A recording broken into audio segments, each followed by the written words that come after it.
झारखंड के गोड्डा से बीजेपी सांसद डॉक्टर निशिकांत दुबे और उनकी पत्नी पर एफआईआर दर्ज होने के बाद राज्य की सियासत में उबाल आ गया है। अब इस मामले पर बाबूलाल मरांडी के एक ट्वीट ने गर्मी और बढ़ा दी है।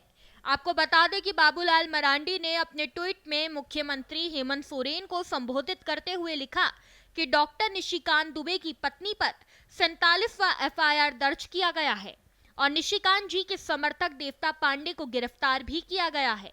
संभव है कि ये सब आपकी जानकारी के बिना हुआ हो और आपके कुछ महत्वाकांक्षी अधिकारियों का कारनामा हो। ऐसे अफसर वही लोग हैं जिन्होंने अतीत में अपने निजी स्वार्थ के लिए आपको इस्तेमाल किया और मुसीबत में डाला। वहीं उन्होंने आगे लिखा कि राजनीति अपनी जगह है, लेकिन राजनीतिक लड़ाई में परिवारजनों और समर्थकों को परेशान करने की परंपरा नहीं होनी चाहिए। इसके अलावा उन्होंने तत्काल ऐसे अधिकारियों पर कार्रवाई की मांग की है। दूसरी तरफ बीजेपी ने भी अपने नेता के समर्थन में कहा कि हमारे सांसद और नेताओं को परेशान करने के लिए ही अयोग्य डीजीपी को पद पर बनाए रखा गया है, जिसकी आशंका पहले ही बाबूलाल जी ने जाहिर कर दी है। देखिए, बाबूलाल मरांडी जी ने जब प्रेस वार्ता किया था आज से लगभग 1 महीने पहले, वहाँ पर उन्होंने बताया था कि झारखंड डीजीपी विहीन हो चुका है और वर्तमान में जिन डीजीपी साहब को डीजीपी बनाया गया वो आउट ऑफ द वे जाकर के बनाया गया है। और कहीं ना कहीं एक बाबूलाल मरांडी जी ने एक शंका जताई थी कि ये जो सारा का सारा खेल हुआ है कहीं ना कहीं भाजपा नेताओं को फंसाने की कोई साजिश है।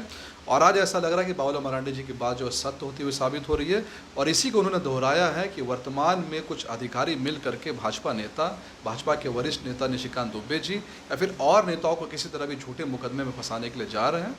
पर इन झूठे मुकदमों से भाजपा का कार्यकर्ता या नेता कोई भी डरने वाला नहीं है। इस मामले में जहां जेएमएम चुप है तो वहीं मोर्चा संभाल लिया है उसकी सहयोगी पार्टी कांग्रेस ने। बाबूलाल जी, चुनाव में हार जीत लगी रहती है और यही लोकतंत्र का तकाजा है और यही लोकतंत्र की खूबसूरती है। ठीक है, आप चुनाव हार गए, आपकी सरकार नहीं बनी, आप मुख्यमंत्री का सपना संजोए हुए थे कि हम मुख्यमंत्री बनेंगे। शपथ के लिए आपने कुर्ता पैजामा भी सिलवा लिया था, वो सही है, लेकिन ये तो लोकतंत्र है बाबूलाल जी। और चुनाव हार का इतना प्रतिकूल प्रभाव आपके ऊपर पड़ा है कि अब कानून प्रशासन को भी आप कटघरे में खड़ा कर रहे हैं।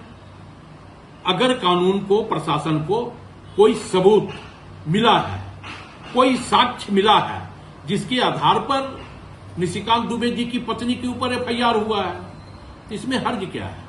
अगर वो उसमें संलिप्त नहीं है तो उनको सजा भी नहीं होगी, वो रिहा होंगे और यही कानून भी कहता है। बाबूलाल जी, नैतिकता का तकाजा सिर्फ हमें पढ़ाने का काम मत करो, आप भी पढ़ो कि कैसे आपकी सरकार इन 11 सालों में ईडी को आगे करके विपक्ष की आवाज को दबाने का प्रयास कर रही है, कैसे एक झूठे मुकदमे नेशनल हेराल्ड में सोनिया गांधी, राहुल गांधी को फंसाने का काम कर रही है।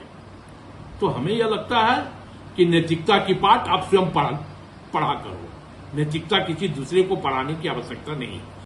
जा रहा है कि ये ट्वीट जसीडीह थाने में दर्ज उस एफआईआर के बाद आया है जो सांसद की पत्नी अनामिका गौतम के खिलाफ एक मेडिकल कॉलेज से जुड़े मामले में दर्ज की गई है। रांची से भारत एक्सप्रेस संवाददाता मधुकर आनंद की रिपोर्ट।